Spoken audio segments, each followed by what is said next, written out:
જય માતાજી મિત્રો, હું છું આજા છું અને તમારું સ્વાગત છે આપણા 24મા દિવસના મિની વ્લોગમાં। આજ આપણે થઈ ગયા નાઈ ધોઈને ત્યાર ફર્સ્ટ ક્લાસ। મેં મારી એક્ટિવા કાઢીને હું પહોંચી ગયો સીધો દુકાને। પછી ગરમી ખાતો 2 કલાક દુકાને રહીને હું સીધો પહોંચી ગયો સીધો ઘરે। જો પાછો પેન માં એક વાર ગળાયો છે ને, જો ભાગી ગયો આઉકલી ક્યાંય નથી આવી ગયો। મારે દૂધ લેવાનું ટાઈમ થયું એટલે હું કેટલું લઈને નીકળી ગયો દૂધ લેવાનું। ચલો પછી હું ના કુનાલ ગામમાં નીકળી ગયા દૂધ લેવા એક્ટિવા લઈને। તો કેમ બાકી દૂધની ડેરી વધારે લઈને હોય કે આપણી જ છે।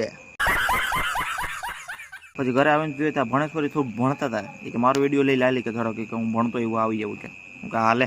પછી ઢોકરા બનાવતો ઘરે એટલે કે હાલે ટેસ્ટ ડ્રાઈવ તું કરી કે પછી બીજાને ખવડાવી કે સારું લાગે તો બીજાને આપવાનું। પછી મેં કહી દીધું ઢોકરા બનાવી 1 નંબર A1। શાબાશ બેટા। પછી ઢોકરા ખાઈને આપણામાં આવી ગઈ એક એનર્જી, એટલે હદું મારી એક જ ત્યાં તો 2 બેટ લઈને અથિયા લઈને પૂગી ગયું કે આજ તો યુદ્ધ મેદાન બનાવી જ નાખું જોત વાત। પછી હું કે હાલ આજ તો આ પાર જોયું જાય કે કેમ કે ઢોકરું ખાધું ને એનર્જી આવી ગઈ થોડી કેમથી। અબે સાલે તभी પછી થોડીક વાર હાટું તો બગડાટી બોલાય ને કે બે તોય છેલ્લે અમારું યુદ્ધનું પરિણામ આવ્યું નહીં આ વખતે પણ। देखा आपने लापरवाही का नतीजा है। તો આવી જ મતમતી સાથે ફરી મળીશું આપણે નેક્સ્ટ વ્લોગમાં।